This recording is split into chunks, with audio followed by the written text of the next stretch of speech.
Sa panahong ang kalayaan ay inaasam sa katauhan, tayo ay magbalik sa nakaraan at ating sabay na saksihan kung ano nga ba ang tunay na kalayaan at ang tunay na yaman.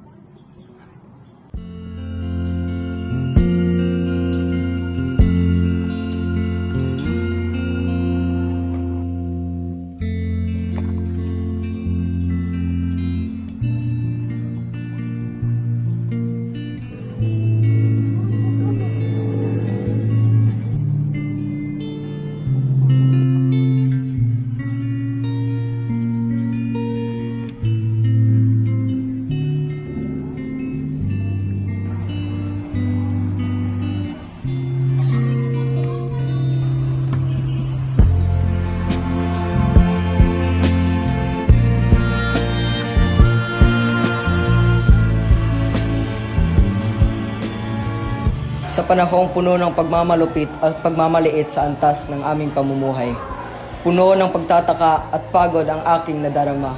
May kalayaan pa ba kaming matatam sa pagkaraan ng mga panahon? O sadyang ito ay pagkakait na lamang ng tadhana sa amin?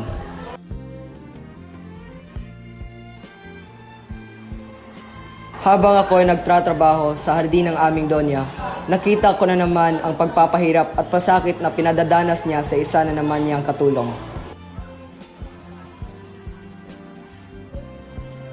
Hindi ka rito hampas lupa ka? Tama na po. Hindi ko naman po yung sinasadya. Abay, may gana ka pang mangwirang hampas lupa ka? Wala kang karapatang sagot-sagutin ako. Dahil isa ka lang mo babang uri. Babaita ka. Romero, ikay pinatawag ng Doña Josefa. Madali! Magandang araw, Doña.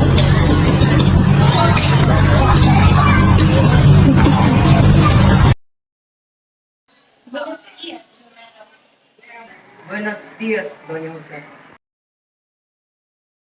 Nagawa mo na ba ang pinag-uutos ko sa'yo?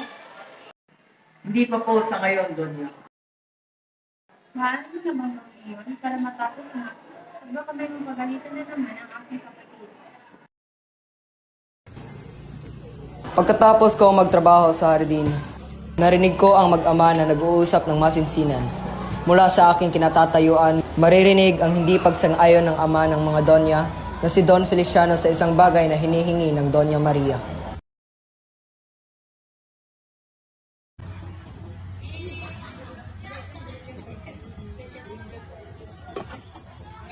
Buo ng aking pasya. Hindi maaari ang kagustuhan mo, iha.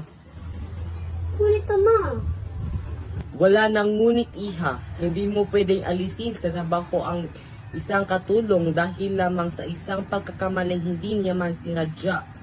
Ako'y napaatras sa aking kinatatayuan ng biglang. Baka marinig tayo. Ngunit sa sandaling iyon ay bumungad ang hindi mapintang mukha ng Doña Maria. anong ginagawa niyo rito? Umalis nga kayo sa aking harapan na aamoy ko naman yung mga pawis, mga chismoso. Parang natahimik ang paligid ng sinabi iyon ng Doña. Oh, Manang Donya. Sonia, halika nga rito. Madali. Ano po yan, Doña Maria? Halika nga rito, may papagawa ako.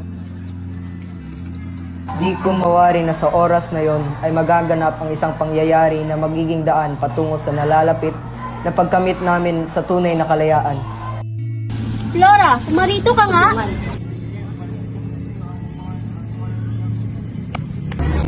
Ano po yun? Akala mo ba hindi ko nakita ang pagnanakaw mo ng pera sa aking ama? Paumanhin, hindi ko alam ang sinasabi ng Donya. Wala po ang kinalaman dyan. Anong wala? Ang narapat sa isang katulad mo ay matanggalan ng trabaho at makulong sa... Anong nagawa ko? Hindi ito maaari!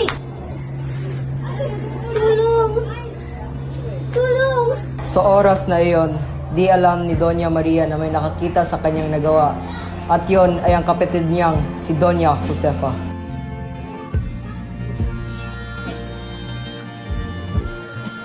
Ngunit, walang ideya ang Doña Maria na hindi nalingid sa kaalaman ng kanyang nakakatandang kapatid o si Doña Josefa ang kanyang pangangapi sa kanilang makakatulog.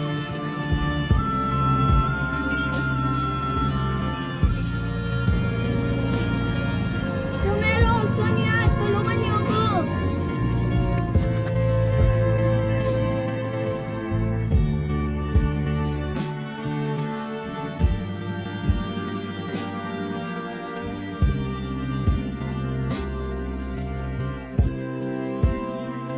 Buenas tardes, aking ama. Tardes, aking panganay, ano ang maipagbinuwing tungkol sa iyong iha?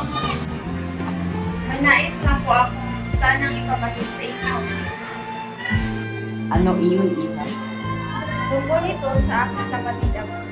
Ano po iba ang nakikita ng ating mga mata sa nakikita ng mga tulong natin patungkol sa aking kapatid? Kanina lang ay habang pupunta ako, nakita ko na sinasaktan ng kapatid ang isa sa ating mga tulong. Hindi ko na lang ang babanggitin ang pangalan na Ito ba ang iyong sinabi? Kung gano'n, ano, minsan ako sa kanyang kapatid na araw-araw. Ayaw kong gawin sa kanyang anak. At sa gayon na nga, ang mapangpi at pangapusundo ay pinalayas mula sa kanyang mahal at kanyang ama. Kasi siya ay napunta sa lansangan, mag-isa, ko at wala ng lakas. Ang mga katuloy, dati ay yumapi, ngayon ay nagdiwang at nagpunyagi sa pagkawalan ng Doña Maria sa mansyon. Subalit, ito pa talaga ang tunay na kalayaan. Sa pagkawala ni Doña Maria sa mansyon, kami ay nakalaya sa kanyang pang-aapi. Pero, ito ba ang tunay na kalayaan? Doña Maria, anong nangyari sa iyo? Doña, huwag mo nga akong tawagin. Kasi wala kang hanap ng tulog, walang tahanan, at walang tulog. Anong nangyari sa iyo? Iuuwi kita sa mansyon ng iyong ama. Nando, huwag. Maawa ka. Kahit saan, huwag lang doon. Magkakasakit ka dito. Halika at sumama ko muna sa akin. Mahal ko bang laman ang nangyari sa iyo? Ganito pa sa nangyari. Ito, Maria. Kung sa gayon ay pinatunayan mo lang na tama ang sinabi ng kapatid mo, isa kang suwail na anak. Ama, pakiusap. Mali yung hinala. Wala po akong ginawang masama kay Romero. Wala kang dapat ipaliwanag pa sa akin, Maria. Kitang-kita ko kung paano mo saktan at tapakan ang pagkatao ng isang katulong natin.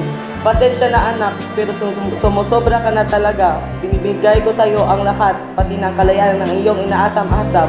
Ngunit anong nangyari? Kahit sa iba, di mo pa nagawa? Anong nangyari sa iyo, Maria? Sa ngayon, maaari mong matamasa ulit ang kalayaang nais mo, pero sa paraang matatanggalan ka ng karapatan sa aking pamana. Ganoon pala. Hayaan mong tulungan kita. Ang Don Feliciano ay aking kaibigan at hindi ko kayang anak. Matutulungan kita, ngunit hindi ko mapapangako ang iyong marangyang buhay bilang Donya.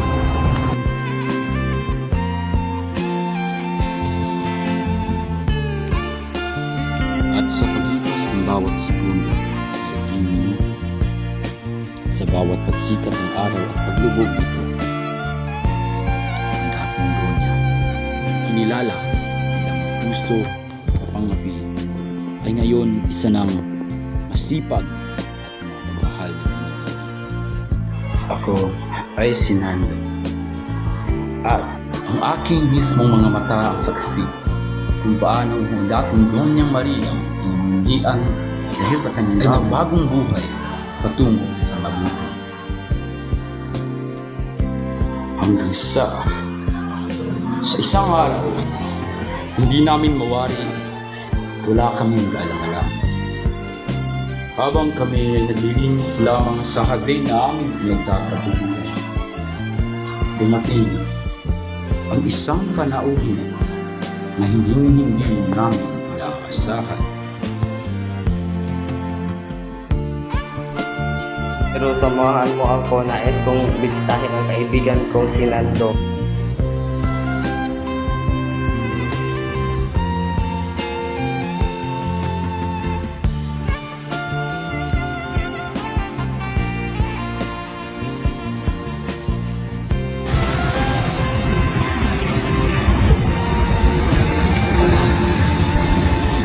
Nando!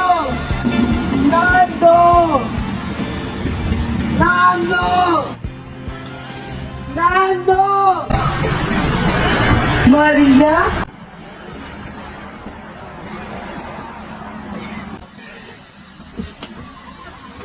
Ama?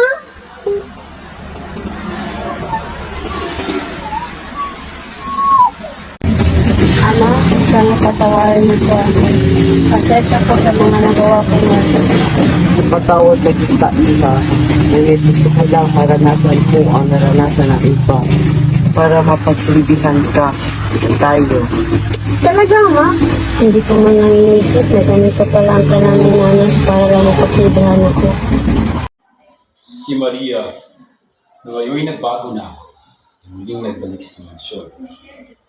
Hindi na bilang mapangaping donya, ngunit bilang si Maria, masiyahin, masigla, at mapagkumura. Kanila nang nabot ang kanilang inaasam-asam na tunay na kalayaan. Hindi lamang ng mga katulong, ngunit maging ni Maria at ng kaniyang pamilya.